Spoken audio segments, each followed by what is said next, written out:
गुजरात से कांग्रेस के राज्यसभा प्रत्याशी शक्ति सिंह गोहिल ने बीजेपी नेता ज्योतिरादित्य सिंधिया पर बड़ा आरोप लगाया है। जी मध्य प्रदेश छत्तीसगढ़ के संपादक दिलीप तिवारी से खास बातचीत में शक्ति सिंह गोहिल ने कहा कि ईडी और सीडी की वजह से ज्योतिरादित्य सिंधिया बीजेपी में शामिल हुए। वहीं सिंधिया को विभीषण बताने वाले शिवराज सिंह चौहान के बयान पर उन्होंने कहा कि यह विभीषण का अपमान है, क्योंकि विभीषण ने सच और धर्म का साथ दिया था।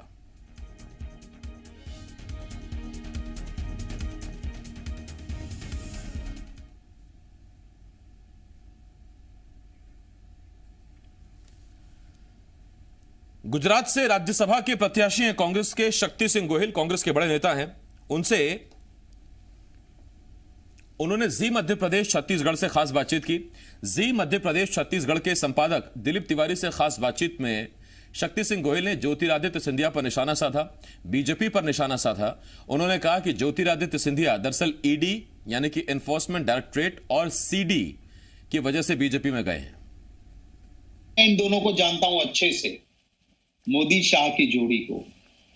वो जिसको भी करना चाहते हैं या तो सीडी, ईडी, पैसा, पावर कहीं ना कहीं फंसाते हैं। मैं ज्योतिर्भाई को अच्छी तरह से जानता हूं, उनके पिताजी भी मेरे अच्छे दोस्त रहे थे, आइडियोलॉजिकल कमिटमेंट वाले थे माधवराव सिंधिया जी। किस चक्रव्यूह में फंसा लिया उनको? आपने कहा सीडी, ईडी जो है तमाम तरह के शस्त्र है, किस चक्रव्यूह में फंस गए वो? कोई ना कोई इतिहास आने वाले दिनों में बताएगा जरूर। चक्रव्यूह सीडी ईडी वाला ही भी निकलेगा और सामने ये भी बताएंगे कि ये जरूर आपको आ जाओ हमारे वहां, आपको हम ये देंगे वो दे देंगे। तो घर का विभीषण है, उसने तो आपकी लंका ढाई ना। विभीषण तो आपके पास ही थे, जो कल तक बीजेपी कहती थी माफ करो महाराज, हमारे नेता शिवराज, उन्हीं महाराज ने उन्हीं शिवराज को ज्वाइन कर लिया। तो इसमें बीजेपी कह रही है कि ये तो आपके घर की फूट है, हमको क्या मतलब है? जब महाराज को आपने चुनौती दी या कमलनाथ जी ने चुनौती दी कि सड़क पर उतरना तो आ जाइए, तो सड़क पर उतर गए, इनको सड़क पर ला दिया। सॉरी, मैं इंटरप्ट करना चाहूंगा कि विभीषण का अपमान मत कीजिए। ये जयचंद है। विभीषण तो जहां अन्याय चल रहा था उसके खिलाफ आवाज उठा के निकला था, वो विभीषण रावण के खिलाफ। देखिए, दो बातें हैं। इन्होंने कहा कि एक तो विभीषण का अपमान मत कीजिए क्योंकि विभीषण सच और धर्म का साथ देने के लिए आए थे, इनको जयचंद कहिए। फिर दूसरी बात कहा कि उनके पिता मेरे साथ काम कर चुके, मैं जानता हूं बीजेपी की कोई चाल रही होगी, चक्रव्यूह रहा होगा। आज ये जो खबर हम आपको बता रहे हैं, इस पर हम डिबेट भी करने वाले हैं, कई मेहमान हमारे साथ जुड़ेंगे। लेकिन उससे पहले ज्योतिरादित्य सिंधिया पर कांग्रेस नेता शक्ति सिंह गोहिल के बयान पर बीजेपी ने प्रतिक्रिया दी है। बीजेपी ने कांग्रेस को हताश और निराश बताते हुए कहा कि कांग्रेस अब तक सिंधिया फोबिया से बाहर नहीं निकल पा रही है, उन्हें सोते जागते हमेशा सिंधिया ही नजर आ रहे हैं। उधर कांग्रेस ने शक्ति सिंह गोहिल के आरोप का समर्थन किया और कहा सिंधिया कांग्रेस छोड़ बीजेपी में गए हैं तो माना जा सकता है कि बीजेपी ने साम दाम दंड भेद का प्रयोग किया, उसमें ईडी भी हो सकती है और अन्य संस्थाएं भी हो सकती हैं। आपको बता दें कि गुजरात से कांग्रेस के राज्यसभा प्रत्याशी शक्ति सिंह गोहिल ने जी मध्य प्रदेश छत्तीसगढ़ के संपादक दिलीप तिवारी से खास बातचीत में कहा कि ईडी और सीडी की वजह से सिंधिया बीजेपी में गए। ताश और निराश कांग्रेस सिंधिया फोबिया से पीड़ित है। इनको सोते जागते खाते पीते केवल और केवल सिंधिया जी नजर आ रहे हैं। ध्यान रखिए, अपनी सीमा में रहिए, मर्यादा में रहिए। अब सिंधिया जी आपके नेता नहीं हैं जिनका अपमान आप करते रहें। भाजपा के नेता हैं। अगर आप आरोप लगाएंगे तो कहीं के नहीं रह जाएंगे, क्योंकि भारतीय जनता पार्टी अपने नेताओं के सम्मान के लिए निश्चित तौर पर आपको कहीं छोड़ेगी नहीं वाली है। सिंधिया जी को भारतीय जनता पार्टी ने अपने पक्ष में किया, उसके लिए श्याम दान दंड भेद सारे भेदों का उपयोग किया। उसमें एक ईडी भी हो सकता है, उसमें और कई तरह की ऐसी संस्थाएं हैं जो प्रशासनिक कार्य के लिए होती हैं, उसका उपयोग समय समय पर भारतीय जनता पार्टी अपने पक्ष में करती आई है। आज यदि वो उनके साथ है या उनका परिवार कहीं ना कहीं उनके साथ में आज बीजेपी में खड़ा है, तो उसमें किसी ना किसी तरह का एक भारतीय जनता पार्टी का षड्यंत्र सामने दिखाई देता है।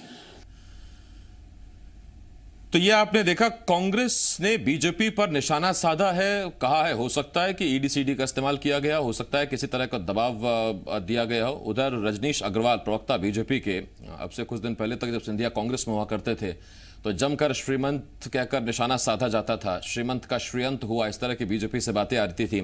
लेकिन खैर अब चूंकि पाला बदल लिया है, पार्टी बदल ली है, तो अब बीजेपी बचाव कर रही है और कह रही है कि अब सिंधिया चूंकि बीजेपी के नेता हैं तो इस तरह का कोई बेतुका आरोप बर्दाश्त नहीं किया जाएगा। बीजेपी अब डिफेंड कर रही है, कांग्रेस अब निशाना साध रही है। शक्ति सिंह गोहिल ने कहा कि ईडी और सीडी की वजह से ज्योतिरादित्य सिंधिया बीजेपी में गए होंगे। हमारे साथ खास मेहमान जुड़ रहे हैं, हमारे साथ पूर्व मंत्री, कांग्रेस के सीनियर लीडर सज्जन सिंह वर्मा साहब जुड़ रहे हैं, कांग्रेस के विधायक भी हैं। इसके साथ साथ पूर्व विधायक, पूर्व मंत्री, सिंधिया समर्थक, बीजेपी की नेता इमरती देवी कुछ देर में हमारे साथ हमें ज्वाइन करेंगी। और इसके साथ साथ हमें मनोज चौधरी साहब, पूर्व विधायक हैं, हमें ज्वाइन कर रहे हैं, सिंधिया समर्थक हैं। और हरीश दिवेकर एसोसिएट एडिटर हैं, जी मध्य प्रदेश छत्तीसगढ़ के, हमारे साथ जुड़ रहे हैं। मैं आप सबका बहुत बहुत स्वागत करता हूं। सबसे पहला सवाल सज्जन सिंह वर्मा साहब आपसे है। सज्जन जी, पहला सवाल तो यही है, अचानक ये कहां से जानकारी मिली शक्ति सिंह गोहिल को या कांग्रेस को कि किसी ईडी या सीडी का इस्तेमाल किया गया होगा तभी सिंधिया गए? अब तक तो हम यही सुनते थे कि सिंधिया गए आत्मसम्मान के लिए, सिंधिया गए अपनी जो उन्हें सम्मान नहीं मिल पा रहा था उसकी नाराजगी के लिए। देखिए, जानकारी सूत्र कांग्रेस के इतनी पुरानी पार्टी है, तमाम जगह सूत्र फैले हुए हैं और आत्मसम्मान के लिए नहीं गए, इतिहास को दोहराने के लिए गए। उस परिवार का इतिहास पूरे देश और दुनिया को पता है। बात आत्मसम्मान के लिए नहीं गए। एक छोटा सा कार्यकर्ता केपी यादव, जो सिंधिया का ही कार्यकर्ता था, उन्हें लोकसभा का चुनाव हराता है और दमदारी से देश की संसद में जाके बैठता है। ये बात गले सिंधिया की नहीं उतरी। अपमान का घूंट एक छोटे से कार्यकर्ता ने इसलिए वो जीत के आया कि दंभ और अभिमान की राजनीति का समय नहीं है, ये झुक के चलने का और राजा महाराजा गिरी से राजनीति करने का समय नहीं है। तो आत्मसम्मान के लिए नहीं, उन्हें आत्मा कचोटती रही कि एक अन्य से कार्यकर्ता ने मुझे चुनाव हरा दिया, मैं महाराजा। और जानकारी तो हमारे पास कई जगह की है, इनके पास जानकारी कहाँ से आई है? हमारे आदरणीय मोदी साहब हैं, अमित शाह साहब, इनके पास जानकारी कहाँ से आई? जब कांग्रेस में थे सिंधिया तो उन्हें यस बैंक के घोटाले में राणा कपूर परिवार के साथ सिंधिया भी शामिल है। ये तो खुद अमित शाह और नरेंद्र मोदी बोल चुके। तो हमें कोई प्रूव करने की आवश्यकता नहीं है, मैं समझता हूँ। आसिफ भाई। ठीक, सज्जन जी मैं लौट रहा हूँ आपके पास। मनोज चौधरी साहब है हमारे साथ, और मनोज चौधरी साहब बीते कुछ दिनों में बहुत सुर्खियों में रहे थे। मनोज चौधरी साहब इतने वीआईपी हो गए थे अचानक से कि परिवार के लोग मिलने की कोशिश कर रहे थे और उनका आरोप था कि हमको हमारे भाई से नहीं मिलने दिया जा रहा। इस चक्कर में एक मंत्री पिट गए, ये मंत्री का दावा था। लेकिन मनोज चौधरी जी आज हमारे साथ है, जनता के बीच है। उसके बाद मनोज जी अपनी जनता के बीच आ भी गए थे। मनोज जी, आपसे मेरा पहला सवाल, सिंधिया ईडी और सीडी की वजह से बीजेपी में गए। आप सिंधिया समर्थक भी हैं, पूर्व विधायक हैं और सिंधिया के वो समर्थक हैं जिनके कहने पर आपने अपनी सीट छोड़ दी। आज कौन छोड़ता है विधायकी अपनी किसी के लिए? बिल्कुल नहीं भाई साहब, सीधी सी एक बात मैं बता दूं आपको जी। सिंधिया जी के बारे में कोई भी अगर इस तरह की बात करता है तो उसको पूरे पिछले जीवन में सोचना चाहिए अपने।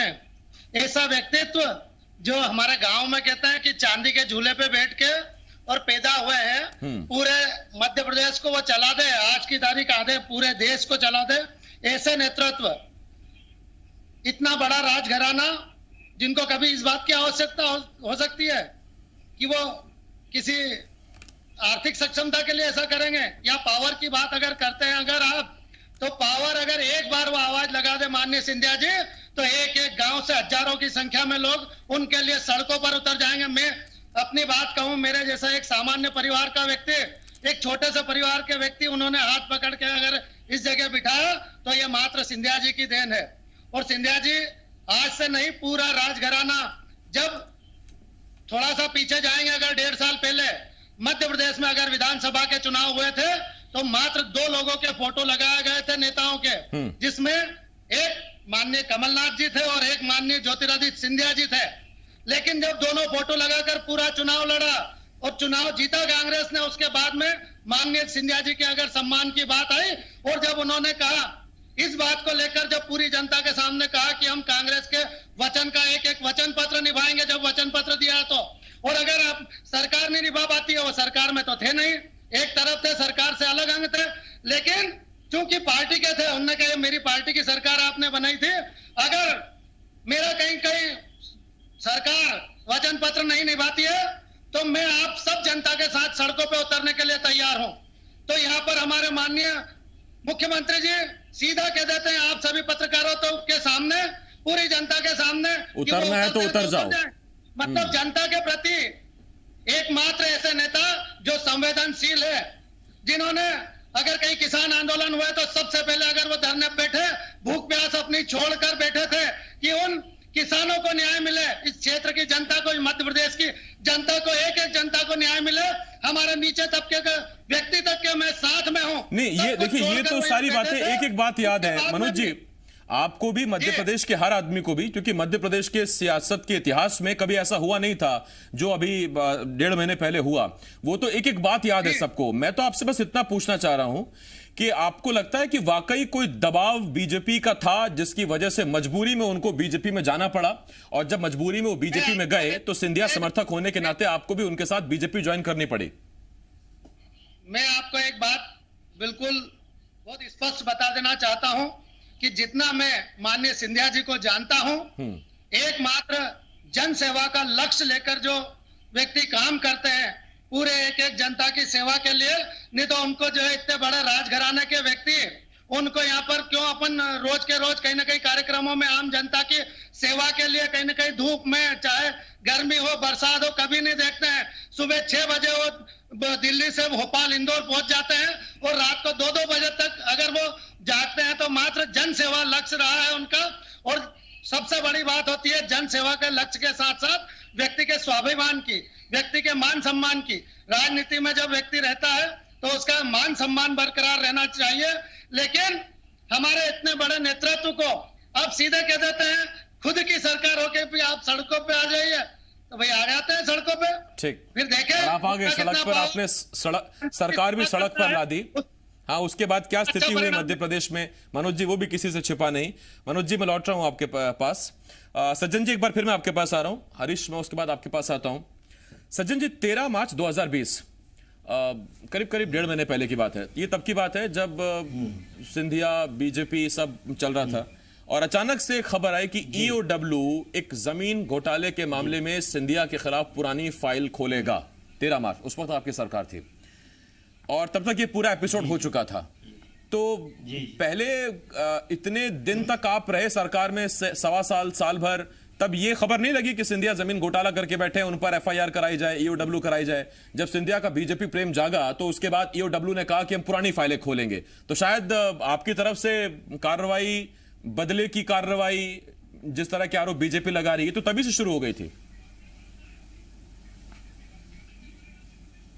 देखिए, ये बीजेपी खुद ही आरोप लगाती रही है। ज्योतिरादित्य सिंधिया पे एक बड़े भूमाफिया हैं, अखबारों में भी छपा है, आपके चैनलों पे भी चला है, और कई जमीनों का घोटाला सिंधिया परिवार ने किया है। प्रभात झा ने बड़ा खुला आरोप लगाया था, बड़े सीनियर लीडर हैं भाजपा के, खुले दिल से स्वागत भी किया था पार्टी में। कांग्रेस के संज्ञान में आया तो चाहे कांग्रेस का कितना बड़ा भी नेता हो, ईओडब्ल्यू से कार्रवाई कोई भी नेता होता, हम करवाते हैं। ये भतीजा है मेरा, आपने मेरे सामने बिठाया, ये महान महिमा मंडित कि महान जनसेवक, अरे वो KP यादव छोटा सा कार्यकर्ता, उसी ने औकात बता दी महान जनसेवक की।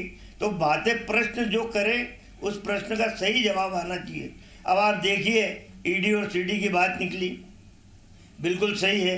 मैंने यस बैंक का घोटाला बताया, सही है। और तो और जहां माल्या, नीरव मोदी, मेहुल चोकसी के कागजात रखे थे सिंधिया हाउस में आग लग गई। कई उदाहरण हैं जो दिए जा सकते हैं। जन सेवक होते तो आज संसद में दमदारी से सीना तान के बैठे होते, सड़कों पे धक्के खा रहे हैं। आत्मसम्मान पता नहीं कहाँ गया, ये उस इलाके की जनता बताएगी। 16 विधानसभा के चुनाव में चंबल संभाग में। अभी पता चलेगा जनसेवक कैसा, हाथ मिलाने से कार्यकर्ता से हाथ नहीं मिला, हाथ गंदा हो जाए। गजब के जनसेवक है भाई, ऐसे जनसेवक भगवान दूरी रखना हम लोगों से, यही कामना करता हूँ आपसे। नहीं ठीक है, मैं लौट रहा हूँ उस पर। आपने कहा कि जब 16 सीटें ग्वालियर चंबल की, तो उसमें हाट पिपलिया की जनता जो है वो भी आज ये डिबेट बड़ी गौर से देख रही होगी, क्योंकि मनोज जी यहाँ बैठे हैं। हरीश, मैं आपके पास आ रहा हूँ, मेरा आपसे एक सवाल। हरीश, 11 दिसंबर 2015, ये 5 साल पहले की तारीख, और विधायक हुआ करते थे बीजेपी के देशराज सिंह। उन्होंने एक बहुत बड़ा आरोप लगाया था सिंधिया पर जमीन घोटाले का, और कहा था कि 10,000 करोड़ का घोटाला है। उन्होंने कहा 6,000 वर्ग फुट जमीन ऐसे ही बेच दी, कागजों में हेरफेर करा के, अधिकारियों के साथ मिलके।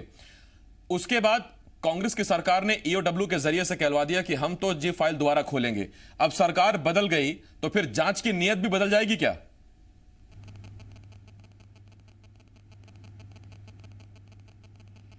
बिल्कुल आसिफ, सरकार बदलते ही सबसे पहला जो मामला, जो जांच खुली थी सिंधिया के खिलाफ, वो क्लोज हो गई भाजपा सरकार में आते ही। और कांग्रेस सरकार में भी जब आई थी तब ईओडब्ल्यू वाले मामले को ही क्लोज किया गया था, और कांग्रेस सरकार ने इसको वापस ओपन किया गया। कुल मिला के राजनीति जो है अपना खेल कर रही है। और सिंधिया पर यह बात सही है कि प्रभात झा, जो अब सज्जन वर्मा जी ने कहा, प्रभात झा जी ने आरोप लगाए थे, और शिवपुरी और गुना को जमीनों को लेकर बड़ा इशू उठा था, बड़ा मामला, कुछ न्यायालय में भी याचिका लगी है। और जिस तरह से सज्जन वर्मा जी ने अब ईडी और सीडी के आगे 2 कदम बढ़ के बात कर दी कि यस बैंक घोटाले में लेके, अब मैं बताना चाहूंगा आसिफ कि 16 उपचुनाव होने हैं, बात निकल रही है तो हर मुंह अपनी बात हो रही है। और सिंधिया को साबित करना होगा कि वो जो गए वो आत्मसम्मान के लिए गए थे, और ये साबित उपचुनाव ही उनके लिए ऐसा है, जो अग्नि परीक्षा है, वो साबित कर पाएंगे कि उनका निर्णय सही था या गलत था। अगर उपचुनाव में कुछ ऊंचा नीचा होता है तो सिंधिया ही नहीं, 5 लोगों की प्रतिष्ठा दांव पे लगनी है। शिवराज सिंह चौहान जो बड़ा चेहरा मध्य प्रदेश के, दूसरा बात करें नरेंद्र सिंह तोमर जो ग्वालियर चंबल के बड़े दिग्गज माने जाते हैं, अब बात करेंगे नरोत्तम मिश्रा जो ग्वालियर चंबल के और अभी 5 मंत्री अकेले मंत्री बने, और बीडी शर्मा जो भाजपा प्रदेश अध्यक्ष हैं, वो मुरैना संपर्क रखते हैं। तो ग्वालियर चंबल संभाग में 5 बड़े चेहरे इस उपचुनाव के 16 सीटों पर लड़ रहे हैं, और कमलनाथ जी का इधर अकेला रहेगा। तो ऐसे में ये उपचुनाव ऊपर नीचे होते हैं। और जयभान सिंह पवैया को छोड़ दें क्या? जी बिल्कुल छोड़ना पड़ेगा। ये 5 चेहरों में नहीं गिने जाएंगे, 5 चेहरे ये बड़े हैं। प्रभात झा और जयभान पवैया बात करेंगे तो ये काफी पिछड़ गए, क्योंकि प्रद्युमन सिंह तोमर आ गए। प्रद्युमन सिंह तोमर वहां से आ गए जहां जयभान पवैया लड़े थे चुनाव, तो उनका पत्ता कट हो गया, तो उनको तो अब गिन नहीं सकते हम। लेकिन प्रभात झा की बात करें तो काफी समय से अभी ग्वालियर चंबल की राजनीति दूर है। लेकिन 5 चेहरे की बात कर रहा हूँ, ये 5 चेहरे ऐसे हैं जो वर्तमान में प्रभाव रखते हैं, और 5 चेहरों के लिए चुनौती रहेगी 16 उपचुनाव। और सिंधिया अगर ये साबित नहीं कर पाया तो सबसे बड़ा सिंधिया दागदार होगा, उनके भविष्य में सवाल उठेगा। एक सवाल उठ चुका है जब उनका जो अंगरक्षक का है, ड्राइवर का है या पीए का है, जो भी साथी था केपी यादव, उन्होंने चुनाव हरा दिया, तो एक प्रश्न खड़ा लग चुका है, लेकिन अब दूसरा प्रश्न लग जाएगा। तो ये चुनौती रहेगी सिंधिया के लिए। जिस तरह अलग अलग मुंह अलग अलग बातें हो रही हैं, ईडी सीडी की बात भी सामने आ गई। सज्जन वर्मा ने 2 कदम आगे बढ़ते हुए ये बोल दिया कि मेहुल चौक से और नीरव मोदी के साथ भी नाम जोड़ दिया, सिंधिया हाउस में आग लगी थी। अब इस तरह की बातें चुनावी माहौल में फैलेंगी, ये कितना असर डालती है मतदाता के ऊपर, ये देखना होगा आसिफ। और दूसरी बात है, सिंधिया घराने का एक अपना नाम रहा है, ग्वालियर चंबल में प्रभाव रहा है, ये प्रभाव क्या कायम रह पाता है, इस पे भी सवाल उठ रहा है, मतलब सवाल खड़ा होगा। ये देखना होगा उपचुनाव में जाकर। अगर ये उपचुनाव में सिंधिया कायम कर पाए अपनी सल्तनत, तो सिंधिया के लिए आगे राजनीति भविष्य, चूंकि युवा हैं तो उनके लिए भविष्य ठीक रहेगा। और यदि कहीं गड़बड़ होता है तो निश्चित रूप से उनका ये कदम जो है सुसाइडल स्टेप माना जाएगा, क्योंकि कांग्रेस के अंदर दिग्गज नेताओं में वो टॉप 1, 2, 3 में गिने जाते थे। अब लेकिन भाजपा के अंदर जो शीर्ष नेतृत्व है, वहां पर सिंधिया की गिनती कहां होगी, ये उपचुनाव के बाद तय होगा। भले वो राज्यसभा से मंत्री बन जाए, लेकिन मध्य प्रदेश जो गढ़ है, ग्वालियर चंबल संभाग जो उनका घर है, वो वहां पर क्या स्थिति बना पाएंगे, ये उपचुनाव में उनका अग्नि परीक्षा ही आसिफ। ठीक, मैं लौट रहा हूँ हरीश जी आपके पास। मनोज जी आपके पास आ रहा हूँ। मनोज जी देखिए, 24 की 24 सीटों पर बात करने बैठेंगे तो बहुत देर हो जाएगी। मैं हाट पिपलिया बात करता हूं। सिंधिया सिर्फ सम्मान के लिए गए, सिर्फ आत्मसम्मान के लिए गए, ये क्या हाट पिपलिया की जीत से तय हो जाएगा? मनोज चौधरी वो सीट जिताकर ये दिखा देंगे पूरी दुनिया को, कांग्रेस को, मतदाता को, कि सिंधिया सिर्फ आत्मसम्मान के लिए गए? और मैं एक चीज और पूछना चाहता हूं, मनोज चौधरी दिखाएंगे कि दीपक जोशी दिखाएंगे? देखिए, एक सीधी सी बात है, माननीय सिंधिया जी, मेरे क्षेत्र की बात करता हूं तो बिल्कुल आपको बता दूं, डंके की चोट पे हाटपिपल्या विधानसभा जीतेंगे। और उसके बाद में सबसे महत्वपूर्ण जो मान सम्मान की बात आती है, हाटपिपल्या विधानसभा के कुछ ऐसे काम थे, कई तरह के काम है जिनके लिए मैं, चूंकि माननीय ज्योतिरादित्य सिंधिया जी का फॉलोअर तो हूं ही, लेकिन वो इतने संवेदनशील नेता है हमारे कि मैं जो भी बात उनसे कहता हूं निश्चित रूप से वो मेरी पूरी बात सुनते हैं। उसके बाद उस जो भी मैं हमारी तरफ की समस्या होती है उसका निराकरण करने की कोशिश करते हैं। जब हमारे यहाँ की बात आई थी, चाहे किसान आंदोलन को लेकर, चाहे पानी को लेकर, चाहे सड़कों के मामले को लेकर या अन्य बातें, जब मेरी उनसे बात होती, उन्होंने एक बात कही थी, सबसे पहले मेरे सामने फोन पर बात की, साथ में अपना लेटर लिखा होगा। दूसरी बार, 2 बार जब उनकी बात हो चुकी माननीय मंत्रियों से या सीएम साहब से मेरे क्षेत्र की समस्याओं के बारे में, लेकिन जब वो निराकरण उन समस्याओं का नहीं हुआ, तब मैंने उनसे बोला था, साहब मैंने कहा आपकी बात नहीं सुनी जा रही है, क्या कारण है? उन्होंने कहा देखो मनोज, अगर मेरी भी एक मर्यादा है, सरकार हमारी है, मेरा प्रयास अपनी तरफ से मैंने किया है, पर मैं अपनी मर्यादा तक बात करता हूं, और अगर इस तरह से नहीं सुनी जाएगी अगर बात, तो हमें कड़ा निर्णय लेना पड़ेगा। और मैं उन्हें विश्वास दिलाया था कि अगर आप कोई सा भी निर्णय लेते हो तो हम उनके साथ हैं। और इसी तरह से हम जनता के बीच में जाते हैं। आज के समय में आपको आमंत्रित करता हूं, मेरे क्षेत्र में आ जाए, हाटपिपल्या विधानसभा में विशेषकर। जैसे ही आप आएंगे तो आपको पता चल जाएगा, क्षेत्र की जनता पूरी तरह से हमारे साथ है। जो वादे हमने उस समय किए थे, उन वादों पर रत्ती भर भी कार्य कर नहीं पाए थे हम, और ये कार्य नहीं करने के कई कारण हो गए, मैं उन पर नहीं जाना चाहता हूं, लेकिन माननीय सिंधिया जी ने उनके लिए लड़ाई लड़ी थी, और ये बात पूरी क्षेत्र बड़ा की मनोज जनता जी जानती कंफ्यूजन है। अमूमन जब नेता इस मंच पर बैठते हैं तो कहते हैं कि आइए आप मेरे क्षेत्र में आमंत्रित करता हूं मैं आपको, देखिए पत्थर चमचमाते मिलेंगे, खंबे खड़े मिलेंगे, बिजली 24 घंटे मिलेगी। आप कह रहे हैं आइए मेरे क्षेत्र में, देखिए कोई काम नहीं हुआ क्योंकि सरकार कांग्रेस की थी। ये भी बड़ा दिलचस्प है। मनोज जी मैं लौट रहा हूं आपके पास इस पर। हाँ मैं आ रहा हूं मनोज जी, अभी तो चुनाव में बहुत वक्त है सर, आपको आपके काम आपकी बातें कहने का पूरा मौका दूंगा। सज्जन जी पहले मैं आपके पास आ रहा हूं, और मेरा एक सवाल, देखिए सर, जब ताली बजती है तो उसके लिए 2 हाथ जरूरी हैं, ताली बजनी तो दोनों हाथ जरूरी है, लेकिन बहुत हद तक सियासत में डिपेंड करता है कि पहला हाथ कौन सा उठा है। अब मैं आपसे जानना चाहता हूं, आप इतने सीनियर लीडर हैं, आपने बताया कि सूत्र हैं, सोर्सेज हर किसी के होते हैं, आपके भी हैं, मजबूत हैं, क्या आपको जानकारी मिली? पहले सिंधिया की तरफ से पेशकश की गई कि साहब ये मेरे समर्थक है, ये मेरे विधायक है, आप इशारा करें तो मैं आ जाता हूं, आपके पास सरकार गिर जाएगी, आप सरकार बनाइए, मेरी ये डिमांड है, या फिर दरअसल उनको ईडी सीडी का डर दिखाया गया, जैसा शक्ति सिंह गोयल साहब कह रहे हैं, और उन्हें मजबूर कर दिया गया कि आप कमलनाथ का साथ छोड़िए, सरकार गिराइए और आइए हमारे साथ, उसके बाद हम देखते हैं कि आपको क्या चाहिए। जी जी आसिफ भाई, ये भाजपा उदाहरण है कर्नाटक का डी शिव कुमार। आपने देखा होगा कितना आतंक मचाया नरेंद्र मोदी और अमित शाह के इशारे पर डी शिव कुमार जैसे हमारे वरिष्ठ नेता के खिलाफ उन्होंने खूब काम किया। चिदम्बरम के परिवार को सता के ये कोशिश की कि ये लोग बीजेपी में आ जाए, लेकिन ये बहुत दमदार लीडर हैं जो डरपोक थे, ईडी सीडी की डर से चले गए, और कई कहानियां इसके पीछे छुपी हुई हैं, कई परतें खुलेंगी आसिफ भाई। लेकिन जहाँ तक ये मेरा भतीजा मनोज ये काम आम की बात कर रहा है, इसके इलाके में दसियों सड़क मैंने दी हैं। अभी 2 महत्वपूर्ण सड़कें हैं जिनके टेंडर भी खुल गए हैं, ये उनको अभी कई अखबारों में शिवराज ने सड़क दी बता रहे हैं।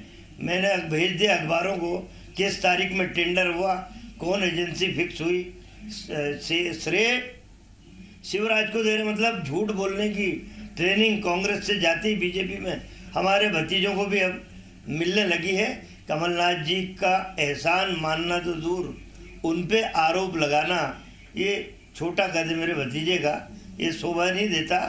क्या कमलनाथ का 1.25 साल में जो काम हुए इस मध्य प्रदेश में, इतिहास गवाह है, और उसी 1.25 साल के सरकार के बल पे, कामकाज के बल पे ये 24 में से 22 सीट कांग्रेस जीती गया। ठीक, मैं 24 में से 22 सीट आपने कहा जी। 2 सीटें कौन सी छोड़ दी सर आपने? अब आप समझते हो, खुलासा करना ठीक नहीं रहता है। अभी शक्ति सिंह गोहिल ने जितना टाइम लिया, थोड़ा समय हमें भी दीजिए। नहीं ठीक है, अगर 22 भी आ गई तो आपका काम बन जाएगा। खैर शुभकामनाएं हैं आपके साथ। मनोज जी मैं लौट रहा हूं आपके पास, और सज्जन जी भी हमारे साथ बने हुए। एक छोटा सा ब्रेक है, बहुत जल्द लौट रहे हैं।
ब्रेक के बाद हाजिर हैं और हम चर्चा कर रहे हैं। दरअसल गुजरात के राज्यसभा प्रत्याशी कांग्रेस के शक्ति सिंह गोहिल साहब ने जी मध्य प्रदेश छत्तीसगढ़ से खास बातचीत में एक बड़ा बयान दिया।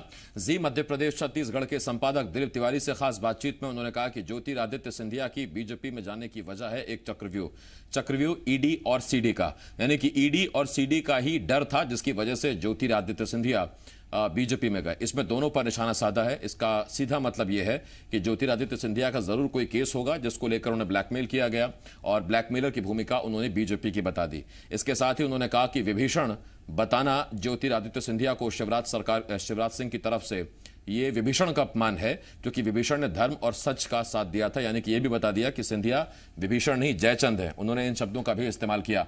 हमारे साथ तीन मेहमान इस वक्त खासतौर पर जुड़े हुए हैं। मनोज चौधरी साहब हैं, पूर्व विधायक हैं हाटपिपलिया विधानसभा सीट से। सज्जन सिंह वर्मा साहब हैं, पूर्व मंत्री हैं और कांग्रेस विधायक हैं। इसके साथ साथ कांग्रेस के सीनियर लीडर हैं। और हरीश दिवेकर, एसोसिएट एडिटर जी मध्य प्रदेश छत्तीसगढ़ के, हमारे साथ जुड़े हुए हैं। मैं हरीश एक बार फिर आपके पास आ रहा हूं और वही सवाल जो ब्रेक पर जाने से पहले मैंने सज्जन जी से पूछा था वही मैं आपसे पूछना चाहता हूं। अब तक क्या समझे जनता, शुरुआत कहां से हुई? ज्योतिरादित्य सिंधिया को ना पीसीसी की कमान दी जा रही थी, ना उन्हें राज्यसभा का प्रत्याशी घोषित किया जा रहा था। तारीख पर तारीख निकलती जा रही थी और उसके बाद ज्योतिरादित्य सिंधिया ने बीजेपी ज्वाइन कर ली, या फिर ईडी और सीडी की बात थी, बीजेपी ने जोर आजमाइश की, ऑफर दिया और उसके बाद सिंधिया ने बीजेपी ज्वाइन की?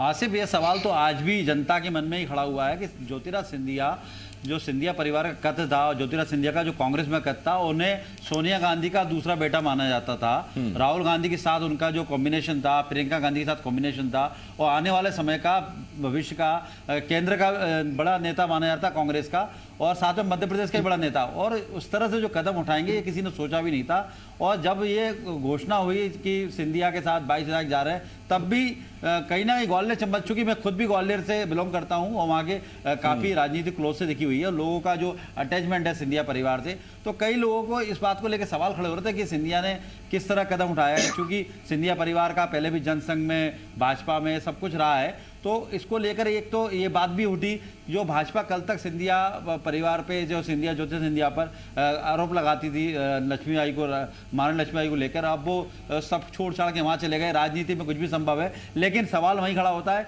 क्या सिंधिया वाकई दबाव में गए या सिंधिया आत्मसम्मान के लिए गए? ये सवाल आज भी जनता के बीच में खड़ा है। अब सिंधिया को साबित करना पड़ेगा कि अगर जनता जो उपचुनाव 16, मैं वापस वहीं पे आना चाहूँगा आसिफ, और 16 उपचुनाव में सिंधिया अगर भारी बहुमत से अपनी सीटें निकाल पाते हैं, तो ये बात साबित हो जाएगी सिंधिया का जो आत्मसम्मान कांग्रेस नहीं रखा है उसका बदला लिया है जनता ने। यदि सिंधिया लूज करते हैं तो ये बात आएगी, जनता में सीधा सा मैसेज गया है कि सिंधिया ने सौदा किया है अपनी पार्टी के साथ पे और भाजपा के अपने पद और प्रतिष्ठा के लिए। तो ये आने वाला समय ही बताएगा जनता के मन में क्या है सिंधिया को लेकर, ये निश्चित है। और ये आसिफ मैं बताना चाहूँगा, सवाल आज भी वहाँ खड़ा हुआ है जनता के बीच में। ग्वालियर चंबल संभाग में उनके मंत्री लगातार जनता बीच में जा रहे हैं या बात कर रहे हैं, इसको लेकर भी कई जगह उन्हें स्थिति भी सामना करना पड़ रही है। मनोज पटेल जी बड़ी दावा करें कि उनके क्षेत्र में काम नहीं हुआ, और जो बड़ी आज एक कोइंसिडेंस भी कहेंगे कि सज्जन वर्मा जी और मनोज पटेल जी आसपास के क्षेत्र के भी हैं, चौधरी साहब, मनोज चौधरी साहब, चाचा भतीजे का रिश्ता भी जैसे सामने आया है। लेकिन ये बात सही है कि इन्हें साबित करना होगा, जी साबित करना होगा, मनोज चौधरी साहब करना होगा कि जो सिंधिया ने जो कदम उठाया है कि कांग्रेस के आत्मसम्मान न मिलने के कारण, जी बिल्कुल साबित करना पड़ेगा। आत्मसम्मान ना होगा या क्षेत्र में काम नहीं हुए, ये बताना पड़ेगा जनता बीच में जाके। लेकिन अभी स्थिति बड़ी उहापोह वाली है, ना कांग्रेस के लिए आसान डगर है ना भाजपा की। जनता बहुत समझदार हो चुकी है, जनता मौन है, वोटर मतदाता भी देख रहा है। लेकिन जो सारा घटनाक्रम हुआ ये बड़ा मध्य प्रदेश के लिए पहली बार हुआ है। ये साउथ में होते थे इस तरह से कि रिजॉर्ट पॉलिटिक्स, ये कभी नहीं हुआ मध्य प्रदेश इतिहास में, रिजॉर्ट पॉलिटिक्स पहली बार हुई है। इसको लेकर इसका श्रेय सिंधिया जी को जाता है।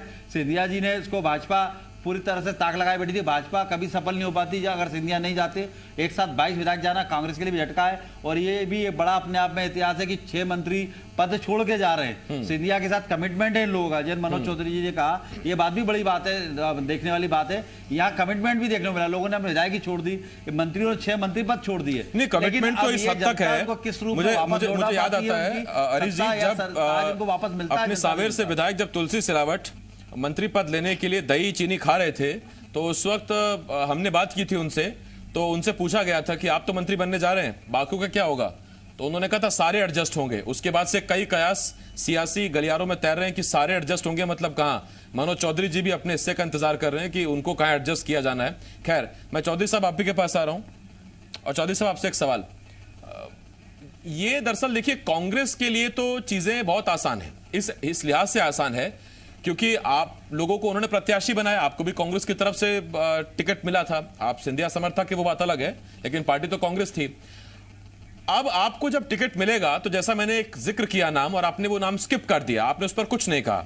दीपक जोशी मंत्री रहे हैं, और किसके बेटे ये भी किसी से छिपा नहीं है। अब वही सीट वो भी चाहते हैं, वही सीट आप भी चाहते हैं, आप सिंधिया समर्थक हैं, वो बीजेपी के पुराने सिपाही। ये थोड़ा सा दिक्कत हो जाएगी बीजेपी में, या आपको लगता है कोई इशू नहीं है? नहीं, ये इस तरह से कोई इशू नहीं है।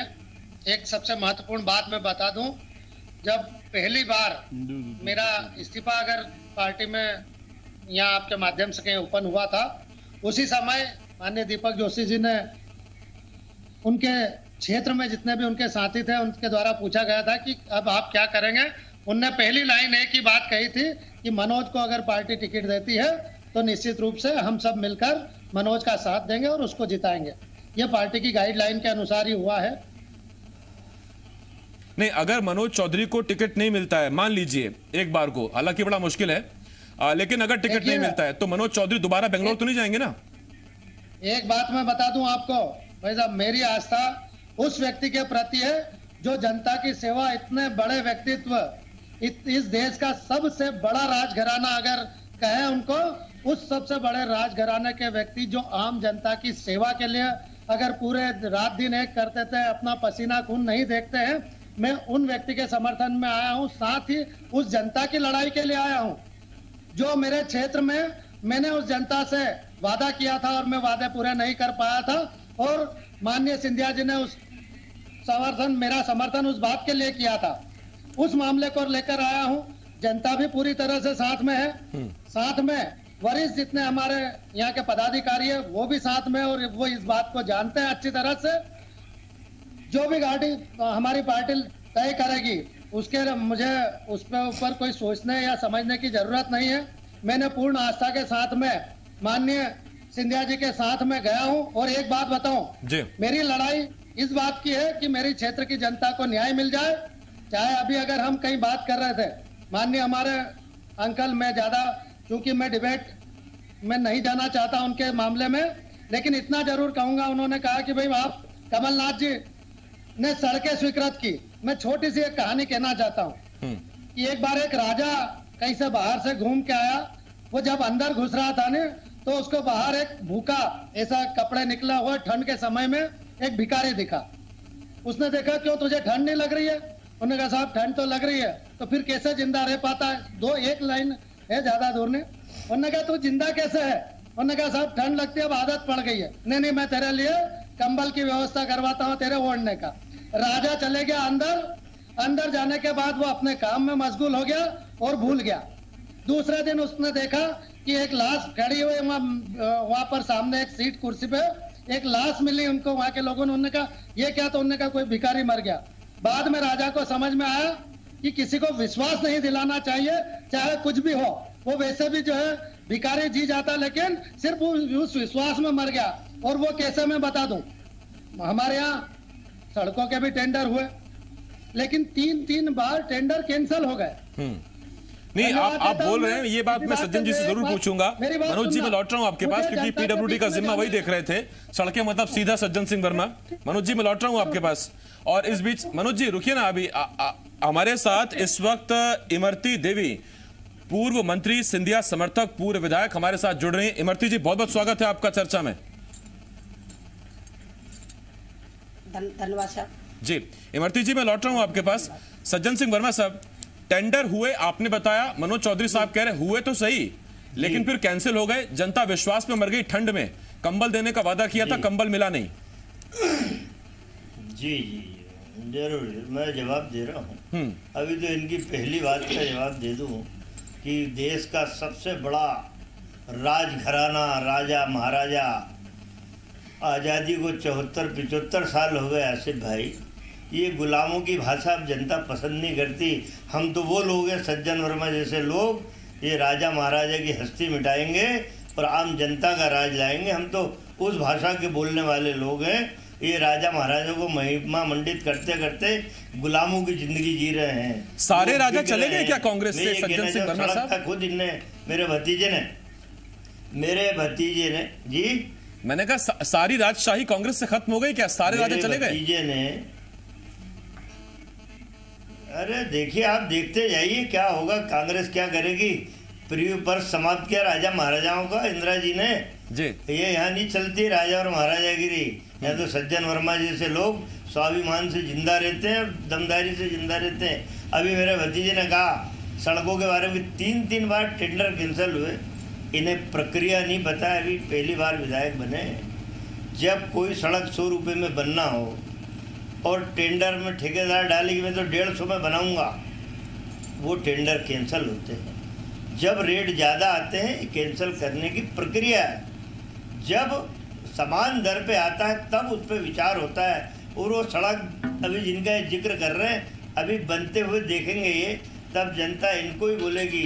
ये कांग्रेस के ज़माने की सड़क, एक तारीख गवाह है उन सड़कों की जो इन्होंने मांगी थी वो सारी सड़कें मैंने दी है। जनता खुद बोलेगी कि कमलनाथ और सज्जन वर्मा की दी हुई सड़क है। मनोज चौधरी आते थे, भैया ये करना, अंकल ये करना, मैंने बेटा चिंता मत कर, वो सड़कों की जवाबदारी मेरी भी है, तू मेरा भतीजा है, मेरा जिला है और हमारा कमिटमेंट भी है कि तू चुनाव उस सड़क के नाम पे जीता, वो सड़क डंके की चोट पे बन के रहेगी, उसका काम चालू होने वाला। सियासत बड़ी गजब चीज है, चाचा को भतीजे से जुदा कर दिया, भतीजे को चाचा से जुदा कर दिया, ये बड़ी सियासत गजब चीज है। सज्जन जी मैं लौट रहा हूँ आपके पास, रिश्तों को बड़ा सियासत चोट देती है। खैर इमरती देवी जी हमारे साथ जुड़ी हैं। इमरती देवी सिंधिया समर्थक भी हैं, पूर्व मंत्री भी हैं और पूर्व विधायक भी हैं, डबरा से विधायक रही। मैं इमरती जी आपके पास आ रहा हूँ। पहला सवाल मेरा आपसे, जो मंत्रिमंडल बना पहला, उसमें बहुत उम्मीद थी हमें आप दिखेंगी, आप दिखी नहीं मैम।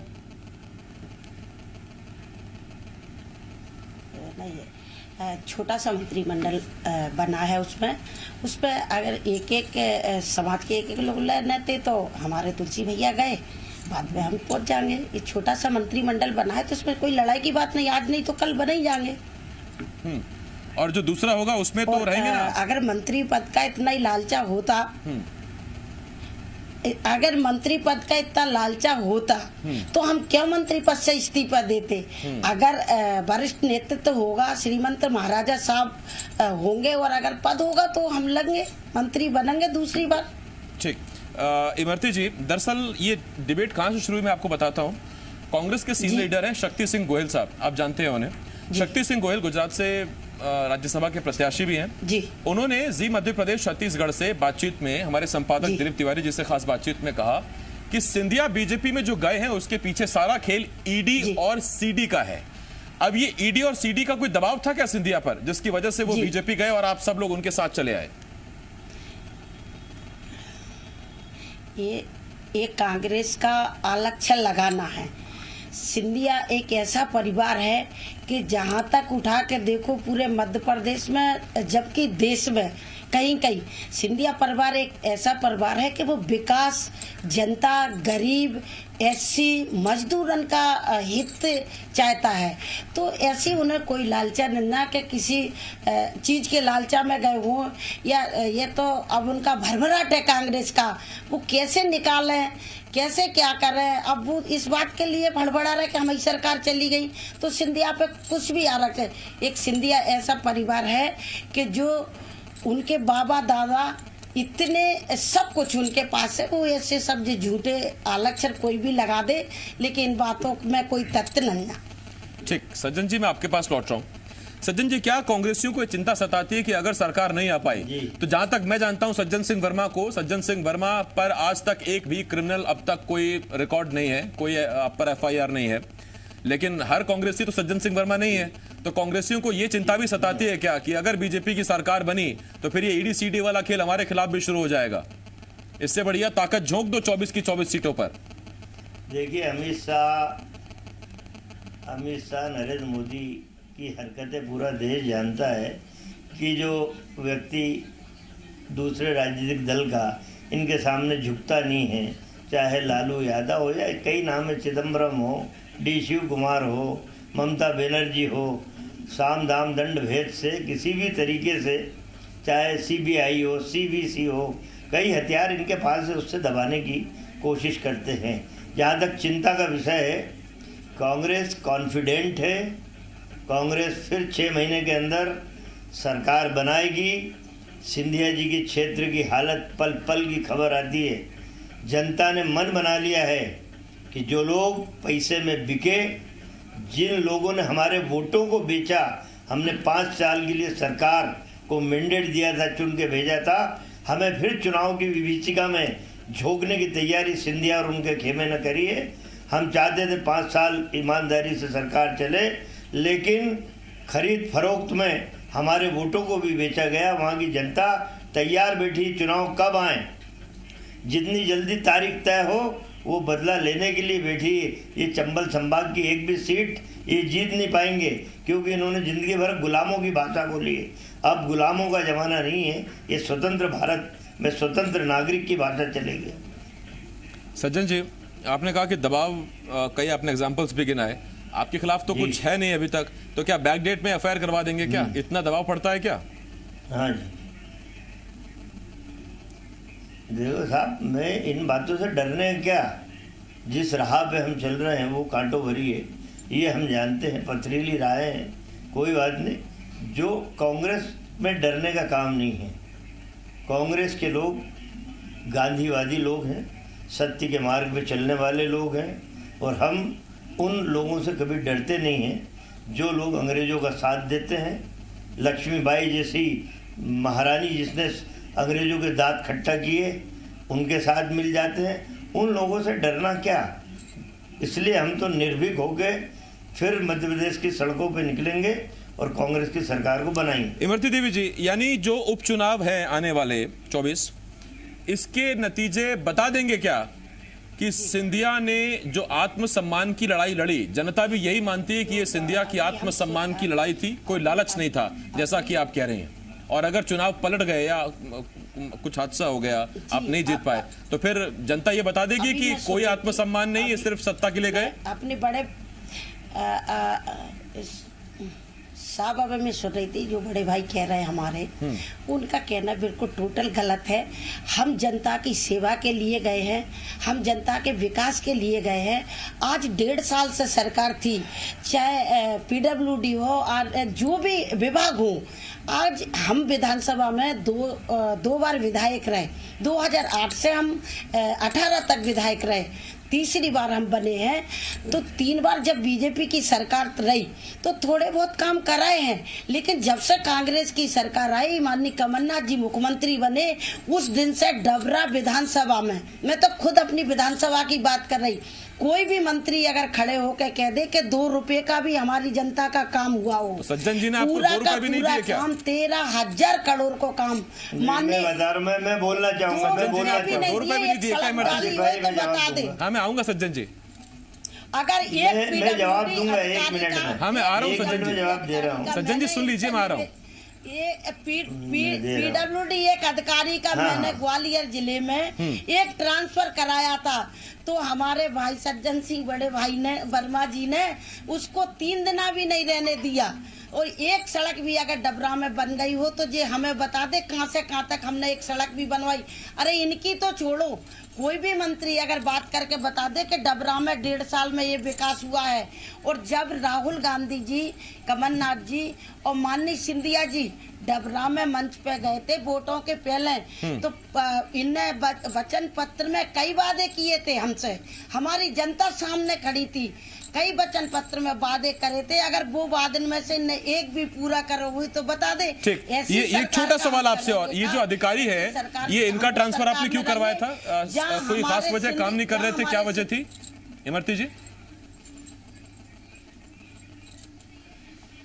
कुछ भी नहीं, एक छोटा सा विधायक था, उसने इनके द्वारा डेरा डाल रहे कि नहीं वो अच्छा आदमी नन्या, और बस अब क्या है जी, कितने भ्रष्टाचार में ट्रांसफर कर रहे थे वो हमें पता है।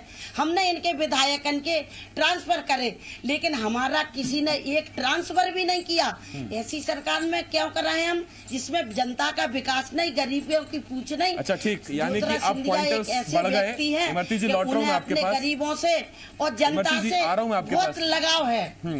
मान सम्मान, उसके बाद ट्रांसफर, ये भी इसमें जुड़ गया कि जनता के हित में ट्रांसफर भी नहीं हो रहे थे। खैर सज्जन जी, 2 रुपए भी नहीं दिया आपने, ना डबरा को ना 8 पिपलिया को। मनोज जी आपके भतीजे, इमरती जी आपकी बहन, दोनों परिवार वाले आरोप लगा रहे हैं। अब वो मनोज खुद बोलेगा कि कितनी सड़कें दी, उसको बाद में बता देगा आपको। इमरती देवी ने खुद कहा कि एक छोटा सा विधायक जाके बैठ गया और उसने वो ट्रांसफ़र करा लिया। मतलब मंत्री को अहमियत दो, राजा महाराजाओं को अहमियत दो। छोटा यदि विधायक है, मंत्री नहीं है, तो उसकी बात मत सुनो। ये इन्हीं के ग्रुप के विधायक थे, प्रद्युम्न सिंह तोमर, प्रवीण पाठक। अब वो 2-2, 3-3 लोग विरोध कर रहे हैं कि साहब हमारी विधानसभा क्षेत्र भी आता है यहाँ, आपने कैसे कर दिया। और फिर इन्होंने आके कहा कि भैया आपके जो समझ में 4 दिनों ही में क्यों बदल दिया। अब मेरी बहन है, अभी आसिफ भाई नहीं कहा ना कि छोटा सा विधायक आके बैठ गया, उसके कहने पे कर दिया। तो मंत्रियों की सुनने के लिए सरकार नहीं रहती, ये छोटे आदमियों को सुनने की सरकार है, ये राजा महाराजाओं की सरकार नहीं है। इमरती बहन, ये समझ लेना, एक छोटे से आदमी ने केपी यादव ने हराया है ज्योतिरादित्य सिंधिया को, उसका जवाब दे दो, क्यों हारा ज्योतिरादित्य सिंधिया? कैसे छोटे से आदमी ने कैसे हराया? यही छोटे आदमी काम आते हैं जिंदगी में, इसका जवाब दे दो। बड़े राजा महाराजा हैं, बड़ा महिमा मंडित कर रही हो। अरे केपी यादव को तो तुम भी जानती हो, केपी यादव को तो तुम भी जानती हो। एक छोटा सा कार्यकर्ता कितना बुरी तरीके से, केपी यादव को याद करो, इमरती देवी, केपी यादव जैसे एक छोटे से कार्यकर्ता ने औकात दिखा दी। ये राजा महाराजाओं का जमाना नहीं है। वो तो देखिए, अब मुझे लगता है कि इस बहसा बहसी से बेहतर ये है कि जनता तय कर देगी ना सज्जन जी।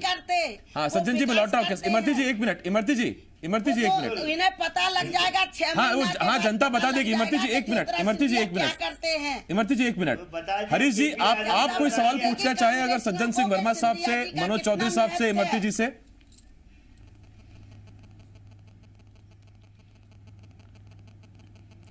मैं सज्जन वर्मा जी सवाल पूछना चाहूंगा। आसिफ, पूछिए सर। सज्जन वर्मा जी सवाल पूछना चाहूंगा कि आखिर क्या वजह है, बार बार ये विधायक आरोप लगा रहे हैं कि काम नहीं हुए हैं, तो ये क्यों नहीं सूची जारी कर देते कि उन्होंने काम किए हैं? क्यों मतलब बार बार आरोप लगा रहे हैं, इसका प्रमाण क्यों नहीं देते कि काम कराएं? सज्जन जी वक्त थोड़ा कम है, जल्दी में। आसिफ भाई खुद मांग लेंगे मनोज चौधरी से, आसिफ भाई आप ही सूची मांग लेना, मेरे पास तो लिस्ट पड़ी है। मैं इन्हीं के नेता है, मानती हैं सिंधिया जी के बाद गोविंद राजपूत को, उनका भाषण की क्लिपिंग भिजवा देता हूं आपको।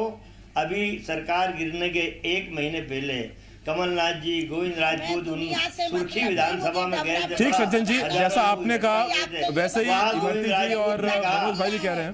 एक बात बड़ी कॉमन, आप तीनों एक बात कह रहे हैं कि अब दरअसल जनता ही इसका जवाब देगी। ये लड़ाई मान सम्मान की थी, पद की लालसा की थी, लालच की थी, दबाव की थी, ईडी की थी, सीडी की थी, कैसेट की थी, वीडियो की थी, वो सब अब जनता तय करेगी। ये हाँ, उस जब नतीजे आएंगे तब हम आपसे इस पर बात जरूर करेंगे। बहुत शुक्रिया सज्जन जी, इमरती जी, मनोज जी, हरीश, आपका बहुत शुक्रिया हमारे साथ जुड़ने के लिए। छोटे से ब्रेक के लिए रुकना होगा, जल्द लौट रहे हैं।